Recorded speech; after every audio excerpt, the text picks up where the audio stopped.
Welcome to What's Possible, Next Level Thinking with World-Class Coaches. Today, I am so thrilled to have my friend and SBC coach, Robert Mack, with us. Robert is the author of Happiness from the Inside Out. This is one of those books where you can see my tags here. There are tags and highlights throughout. It's one of those kind of books. I have given it to so many people. They call me throughout the book. Oh, let me just read you what Robert said. It's that kind of book. It's just beautiful. And then most recently, Love from the Inside Out. I'm in the process of reading this, and it's one of those feel-good books. You just read it and you're like, oh, I love it. So these are Robert's two books. I highly recommend taking a peek at them. You can find them on our website, right under all the coaches. We have a carousel and Robert's books are right there. Robert has been a corporate consultant, a TV actor, a personality. You may have seen him on a variety of shows like the Today Show. And he is, like I said, an SBC and executive coach. And I am just tickled to have you here today, Robert. I'm so excited to be here. I need to come back here more often just to get the ego stroke. That was amazing. That was amazing. It is true. It's so, it is funny that I have told Robert this a million times. When people experience Robert, just the energy of your presence, you just give out great vibes. And then not only that, like I said, you're able to capture your words and thoughts in a book, which is not easy to do. So people get a real sense of who you are as a human, your authenticity, how you show up in the world through your stories and your writing. And so I love getting to be with you as well as read what you've put out into the world. I so appreciate that, Eileen. You know, I just love you to death and I love our conversations, and it takes light to recognize light. You do all of those things so magnificently well. So thanks so much for just saying that. I appreciate it. Absolutely. Well, I'm super excited to talk today about energy management. It's something that both of you and I feel passionately about. All these words, you know, it might mean something to you, something to me, something to our listener. So I'm curious, how do you define energy management? It's taking the laziest, smartest path or approach to your life overall and to work specifically. So it's the lazy, intelligent approach. Go deeper. I want to hear more about the lazy, intelligent approach. Yeah, so I've always, I guess, considered myself a pretty hard worker, mostly because I never felt I was that bright. And my dad and my parents were, insistent upon all of us working really hard. And as a result of that, I wasn't able to accomplish some things in my life. But then I got to a place in my life where my dad said to me, all right, son, I know that as a kid, I told you should work really hard. But at this point in your career, in your life, you've really got to focus on working smart. We're going to burn yourself out. And so at that point, I just sort of did a deep dive into what I now, I guess, call lazy intelligence. So the idea is, how can we all achieve, accomplish, acquire, and experience more of what we want with less time, energy, and effort? So how can we get better results with less time, energy, effort, and resources? And so energy management is mostly about that. We talk about managing time, but really you can't manage time. You can only manage yourself. You can only manage your energy and the use or the way in which you use your energy. And so we want to use it in the laziest, meaning most efficient and effective, but also smartest way humanly possible. Yeah, definitely. It makes me think of the path of least resistance. I think so often we just butt up. And I know even in your book, you talked about that with being a consultant and you're doing the right life. This is what you're supposed to do. You are experiencing all the success that, society deems as success. And it was hard, it was tough, you did it, and it's inside you're feeling like, this isn't me, this isn't who I am. Not at all. I mean, and I was even worse than that. I was, like, to your point, I was depressed for so long, and I was suicidal for so long. I mean, it was something I thought, the depression at least, I thought I'd grow out of it. You think, well, I just need to accomplish more. Getting good grades isn't enough. I need to be salutatorian or valedictorian, which I did. And then I need to go beyond that. I need to get a really great consulting job. You do that. And maybe I just need a really beautiful girlfriend that knows 5 languages. And then you do that. And then, you're like, how come I don't feel better subjectively despite doing better objectively? I'm doing better in the world, but I'm feeling worse on the inside. And so I was like, wow, this is not what I expected. This is not what I intended.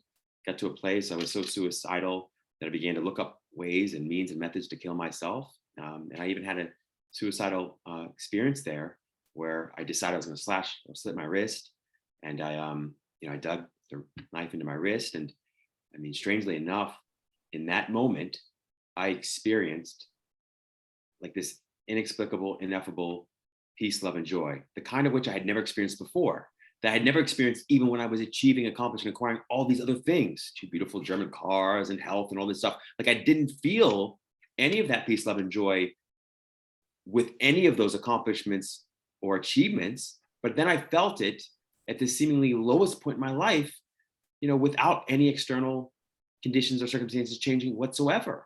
And so for me, that was like I had to reorient my life and question and explore, like, okay, do I have this ladder leaning up against the right wall or not? Is all this hard work really helpful with respect to what I most want to achieve or feel or experience in my life? And clearly it wasn't.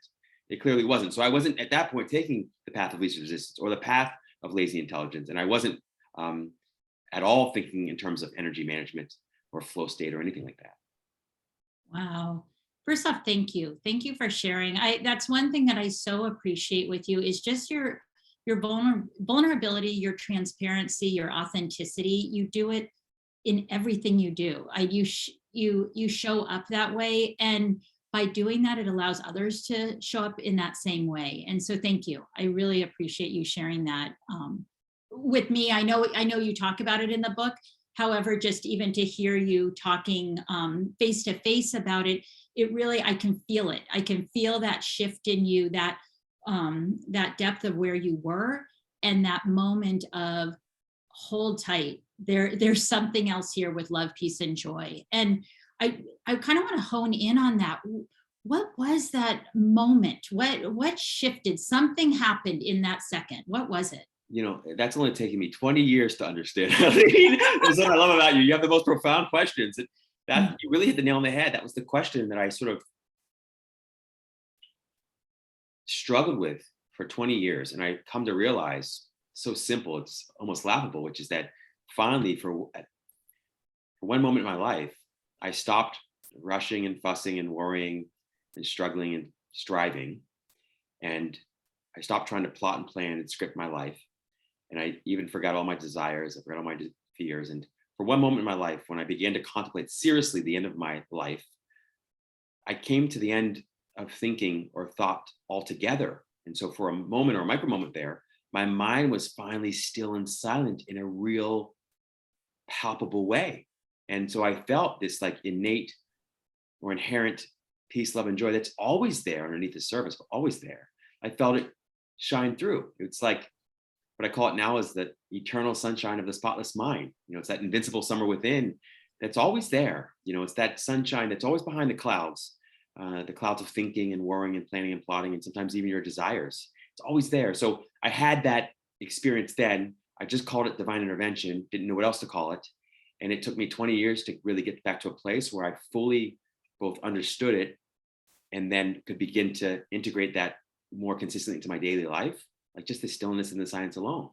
So it was just that, which is ironic in a way, right? It's like all the things we do in order to survive or be successful often cause us to struggle and fail at the things that matter most, which includes most obviously fulfillment and happiness and peace and even love and connection. Yeah. Wow. I just have chills up and down my body. And what I'm hearing is there was so much noise around you, and you just went right into quiet at that final moment. And when Absolutely. you went quiet, that's when you were able to access what was most important to you. You nailed it. It was simply not thinking, which is just like, wow, it's wild. I mean, and it's also so obvious in some ways. It's like you look out into nature, and all of nature is perfectly blissful except for human beings. I mean, only people make a problem out of their own existence, right? The rest of human nature, or the rest of nature, experiences the same losses and misfortune, the accidents, the illness, death, all of it. And yet, and while that is clearly painful, there's not this like suffering that's associated with that for nature in the same way that it is for human beings, right? And so we've got this incredible instrument or tool that is a brain, and it does a phenomenal job of figuring out a lot of things. It's a fantastic problem solver, but it's also just as effective a troublemaker, right? The Mhm. mind creates all kinds of problems for you. It'll create problems just in order to solve those problems, just to justify its role as, Sure. problem solver. So yeah, it's kind of it's ironic and it's fascinating, and it's also quite simple. It's not always easy, but yeah, it's just being able to quiet the mind. Yeah.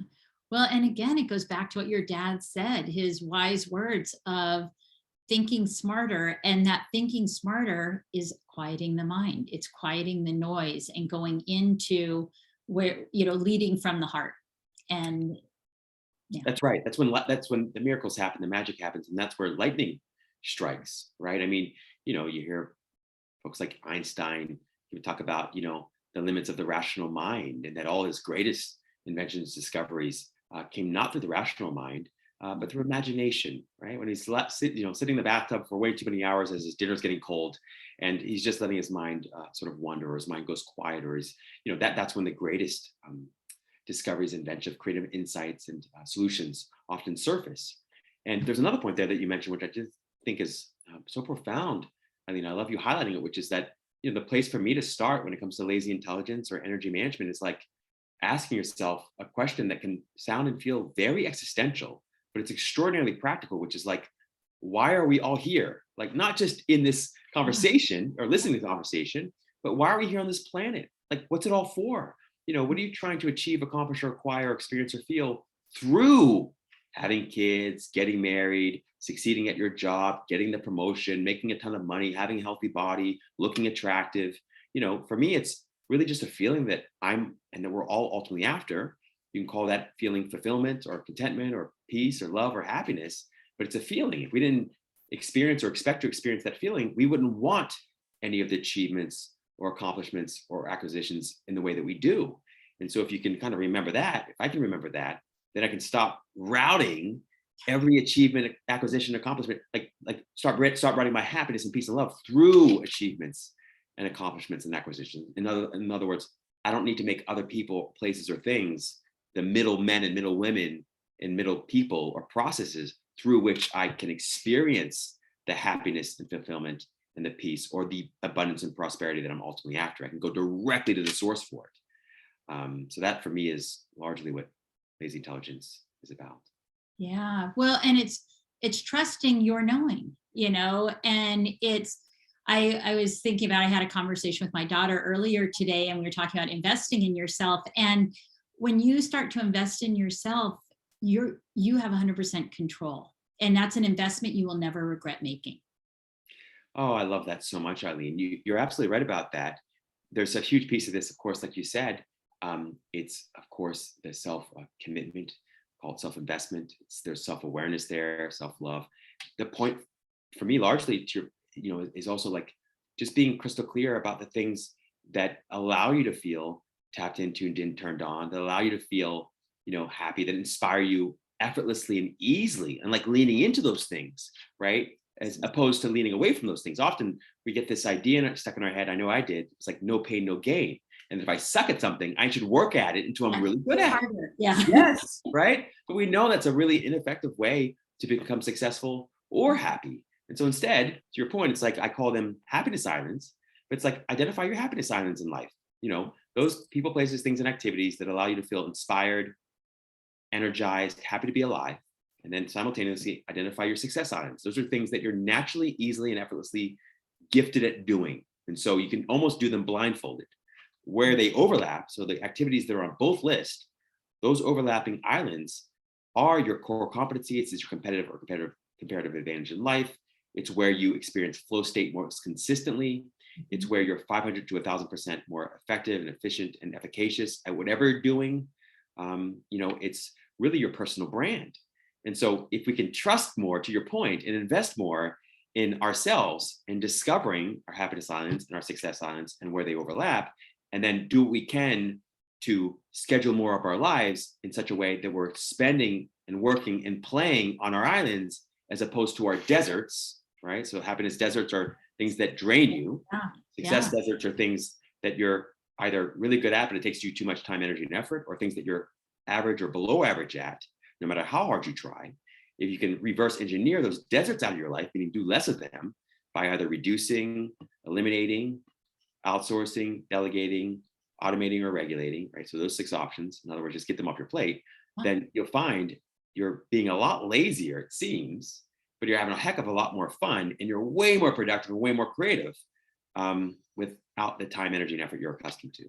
Yeah, way more fulfilled, way more energized. All of that comes. I love those islands too, and the desert, the desert as well, because we need to start thinking about, and I did a video a while ago on energy management and those things that deplete us and those things that replenish us. And for some reason we think, oh, we're supposed to be depleted. No, we're not supposed to be depleted. And some things you have to do in life.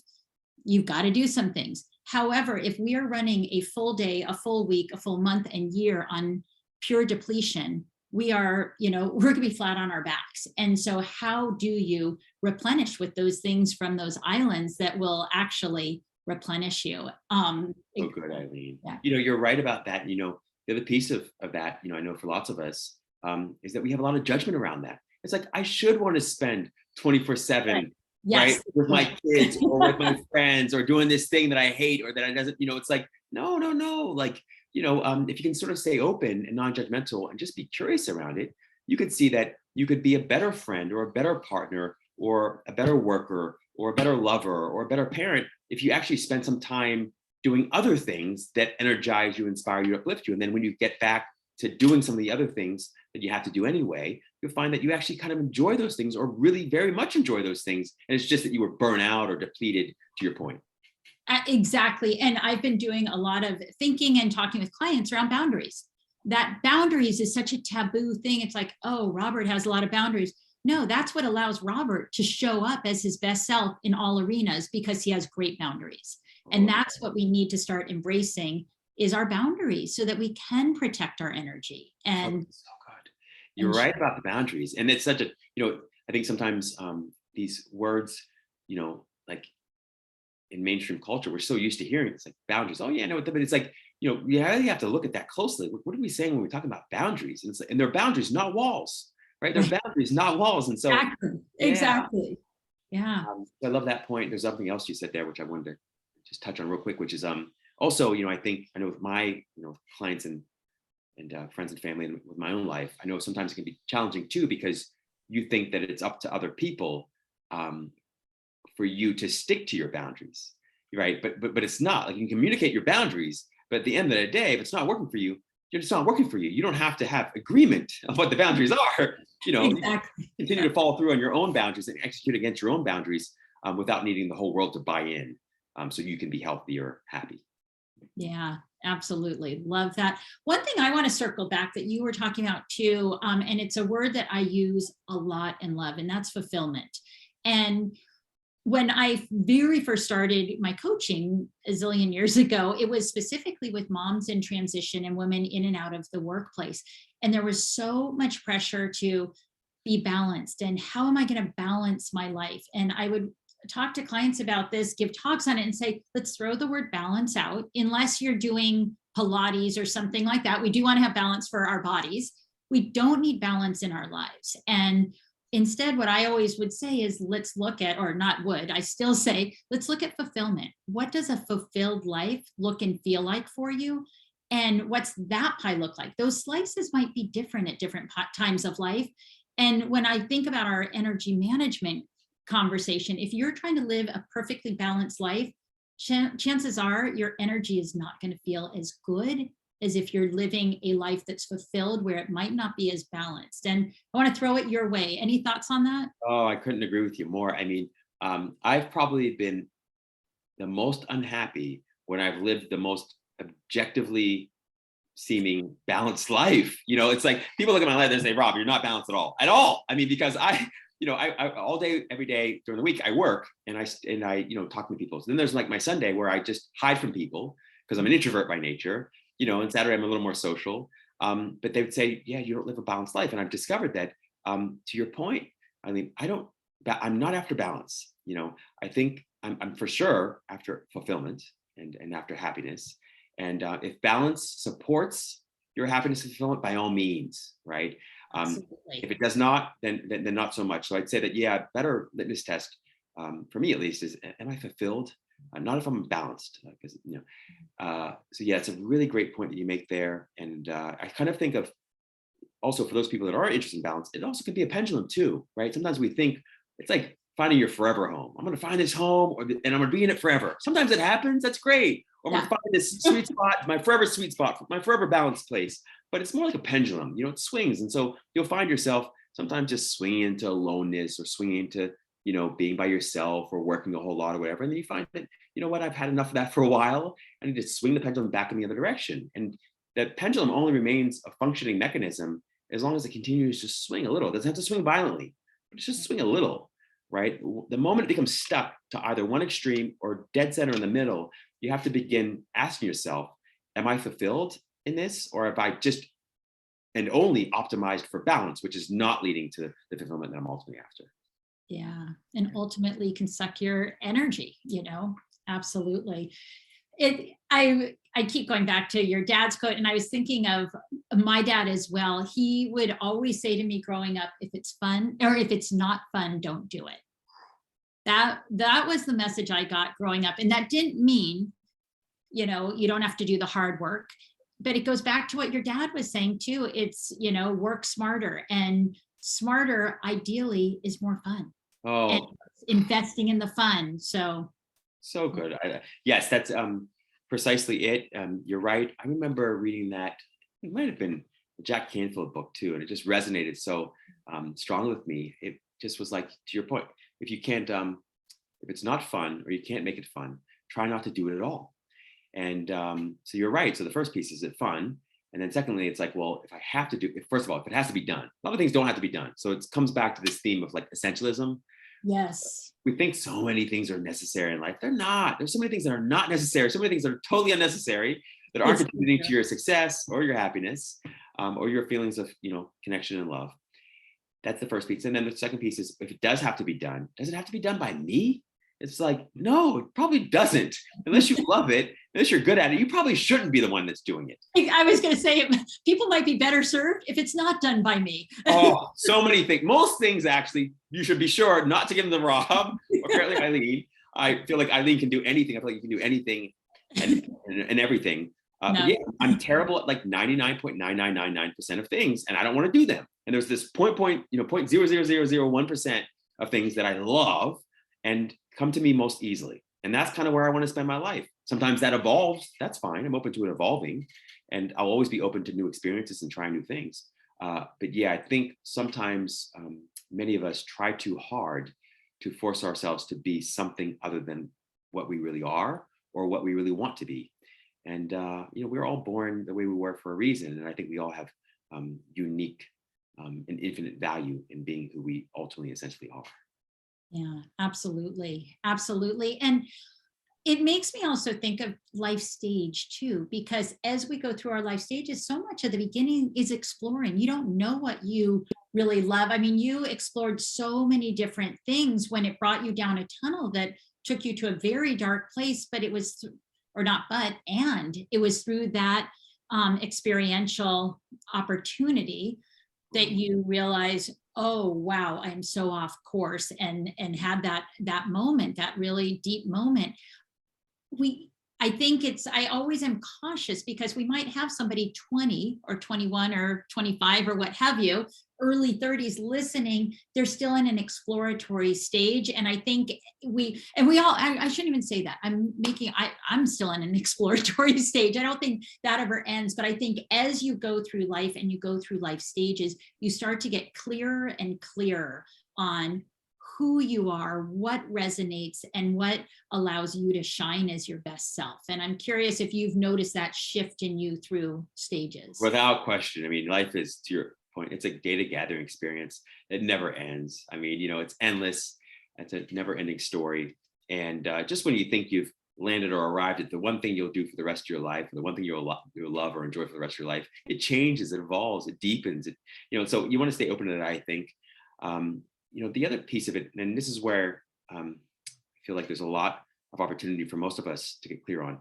I think of most of us as having two purposes. I know I have two purposes. So there's the purpose I think that we all share, and that is an inner purpose, and that's the inner purpose of fulfillment or happiness. Yeah. Can go by lots of other names, but there's that. The outer purpose is how that inner purpose is manifest or expressed in the world. So it might be like it was for me initially. It was like, I want to be a professional basketball player. And then I got pneumonia my senior year, and that just went out the window. And then later it was like, I'm going to be consultant. And then I realized what that was. And I was like, oh, that's not it either. And then I was like, okay, I'm going to do this modeling and acting thing. That was amazing and incredible, and reminded me that you can make a ton of money having fun, right? Just having fun, like, working less than ever. And I was making so much more money. People are paying me for this? Yes, exactly. I'm going to go to some secluded island with beautiful people and have great conversations and just, be a prop, and I get paid. But I realized that when I get crystal clear on my inner purpose first, and I prioritize that first, then whatever outer purpose manifested from there, I was satisfied and fulfilled nonetheless. When you get it the other way around, so in other words, if you try to clarify or get too clear on your outer purpose before you get clear on your inner purpose, you can succeed with your outer purpose, but still feel deeply like a failure because you failed to find fulfillment, right? So, it's like success without fulfillment is failure. So one piece of encouragement, and one thing I remind myself often, is like, prioritize this inner purpose thing first, Rob, and therefore when your outer purpose manifests from there, it'll be something that you intrinsically love doing for its own sake, and therefore will be a lot more persistent with it. You'll persist with it a lot longer. You'll do it and it'll feel like play, so you'll probably do it a lot longer and go a lot deeper with it. And that emotion that you feel around it, because you're so passionate, is it sells itself sometimes in that particular fashion. But yeah, my life and my life purpose, the external one, has evolved over the years, but it's evolved in increasingly satisfying ways when I've been clear about my inner purpose, which is fulfillment and happiness. Yeah, love that. Well, and we've seen different videos, read about different people in all different professions. It doesn't matter what the profession is, when you can find your sense of I'm making a difference, regardless of what you are doing. I'm making a difference. I'm having an impact. And sometimes you need to be creative in terms of how you see that, but every single one of us is making a difference in someone's life. Oh, no question about it. Significance. And you don't know that's the other thing. You can't possibly see in every direction through all of eternity the value of a simple act or a comment, right? You can't see it.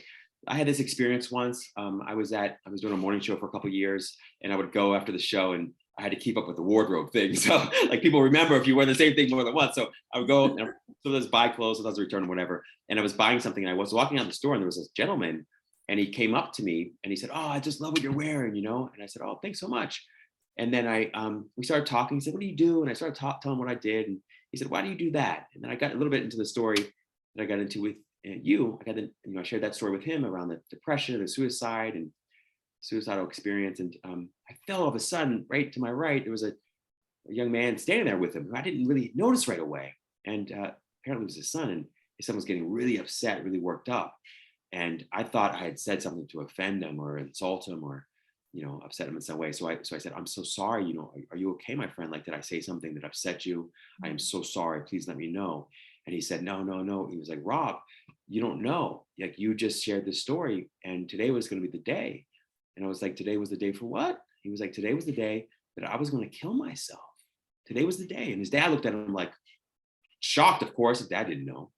And he's like, "Yeah, I was, and I said, "Oh, and how are you feeling about it now?" I didn't want to put any judgment on him, but of course I didn't want him to do anything to himself. Mm-hmm. I said, "Well, how are you feeling about all that now?" He said, "Well, I'm not going to do it. I'm not going to do it because, I realized that if you can get through something like that, then maybe I can get through something like that too." Now, Eileen, that is just, for me, mind blowing. It wasn't anything I really had done. I was just having a conversation in a way that was authentic, and I was sharing my heart, not with any, and it had this ripple effect on this kid. I don't know where that kid is to this day, but that's a perfect illustration, example of like somebody whose life has changed, at least for a moment, by just being yourself. And again, not a testament to me. It's just, this happens all the time with us. And often we don't know, because people don't always say. I was so lucky and very grateful that he shared with me in the moment the effect that conversation had on him. But we don't know the ways in which our love and our reaching out to people, our connecting with people, conversation like this can have a positive impact on somebody's life. Yeah. I can't tell you how many times I've had chills up and down my spine by hearing your stories and what, again, just how you're showing up in the world and that ripple effect it has. And what I want to highlight is the story you just told had nothing to do about your work. And I think we forget our day-to-day moments when we connect with the person in line, when we connect with the barista, when we connect with the person at the dentist office, whoever it is, we have an opportunity to make a difference. And as I say that every day when my girls would go out the door, and there were two reasons for this. When they go out the door to school, I would always give them a little pep talk, and I'd always end with, and you make a difference. Be the one who makes a positive difference in someone's life. I say I did it for two reasons. One is I know that some of that stuff could be helpful for their mind, body, spirit. More importantly, they couldn't stand it, so it got them out of the door quickly. They were running out of the door as I was giving them my sermon, and so it was twofold. But I always did end with, and you remember, you make a difference, and it's every single action we have, we can make a difference. That's exquisite. Yeah. There's no question about that.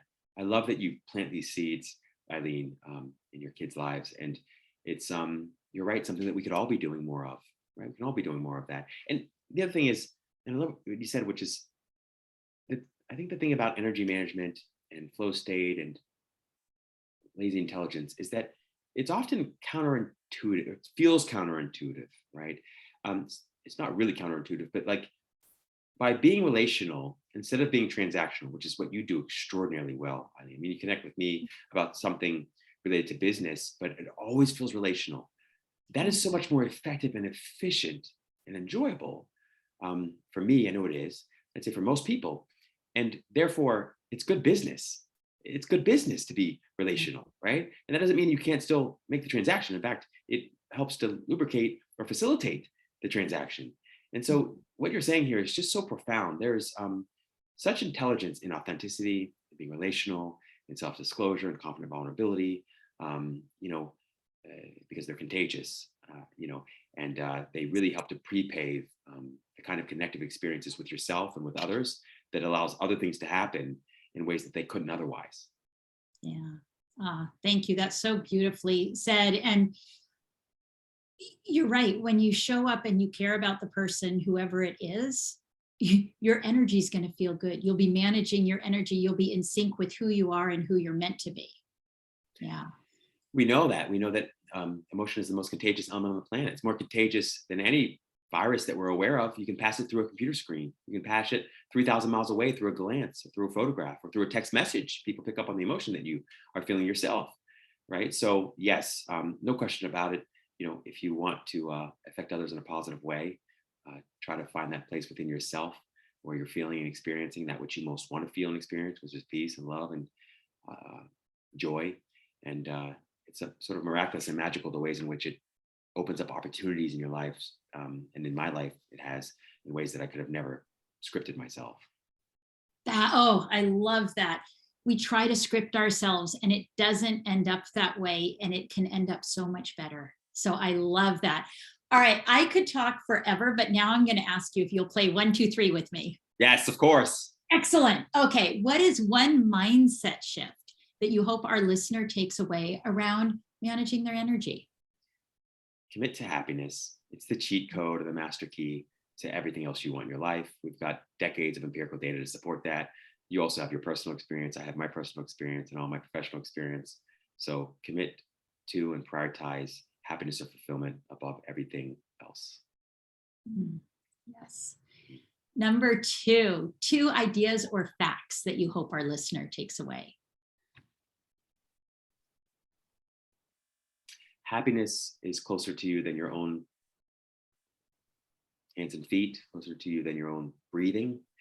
So it's something that's within you and not something that you'll find in the future, in the world, in anybody or anything else. So start there. That's number 1. And number 2, it doesn't have to be hard work. You don't have to make hard work of it. It doesn't mean you have to invest in it.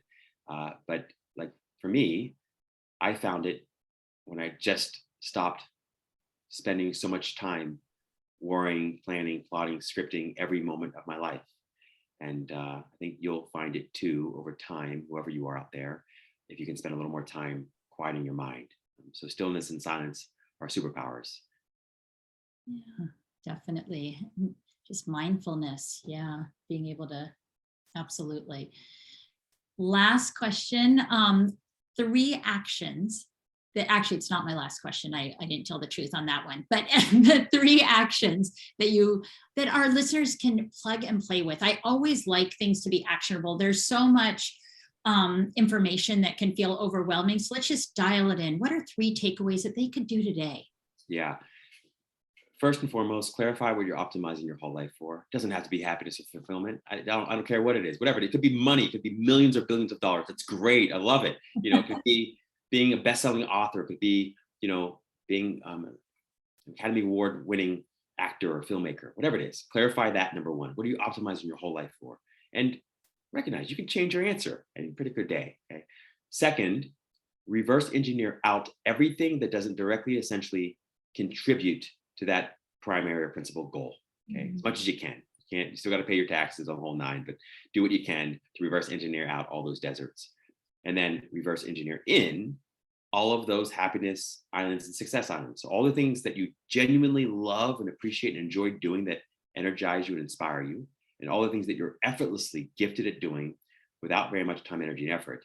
Spend as much of your time on those islands as humanly possible. You still have to pay the bills and whatnot. But I'd say those are the 3 primary actions for me. It's like, just clarify what you're optimizing your life for. Second, try to get away from or out from underneath all that stuff you don't want to be doing. You have to outsource or delegate, reduce or eliminate, automate or regulate. And then finally, try to spend as much of your life as you can doing those things that you uniquely love and are extraordinarily good at. I love that. What you just said makes me think of, people will often add on their to-do list. And I also ask clients, what's your undo list? What's on your undo list? And you just nailed it. We've got to get rid of stuff, or at least just minimize it. The stuff you've got to do. There's stuff that all of us have to do that's not our favorite thing. So do that so that you have space to inject all that you want. That is a tweetable. You have to patent that or copyright that, whatever it is. That's so good. I love the undo list. I'm going to create undo lists for days. Awesome. I love it. All right. My very final question, and I hate to draw this to a close, but my very final question, what's possible when somebody decides, you know what, I really am going to start to manage my energy in a much more effective way? What's possible? The highest, deepest, fullest expression of your signature gifts, strengths, and talents, and the highest, deepest, fullest experience of peace, love, and happiness. So much beyond anything you could possibly imagine, or think, or plan, or plot, or script for yourself. I promise you can experience. There's nothing that's not possible. Everything is possible. Yeah. Wow. Oh, I love that. And when you do that, everybody else wins around you. That's the beautiful thing about it, right? It's this virtuous cycle. The happier you get, the easier you get along with, the easier other people are to get along with for you, right? So, your happiness is contagious. It's your gift to the world. You're a better problem solver, better creative thinker. You donate more money, time, energy, and effort to causes that matter to you and individuals. You're more charitable and kind. You're more generous. I mean, it improves not just your life, it improves everybody else's life around you, including those folks that you don't even or haven't even met. Yeah, 100%. Robert, I'm going to give you one chore to do. I'm going to put it on your to-do list. Call your publisher, ask them to stock your books. Something tells me you're going to be selling out after today. So, I love and appreciate you so much, Eileen. Thank you for saying that. Appreciate that. Thank you for being here. What a treat. It's been great spending time with you. Appreciate you. Thank you.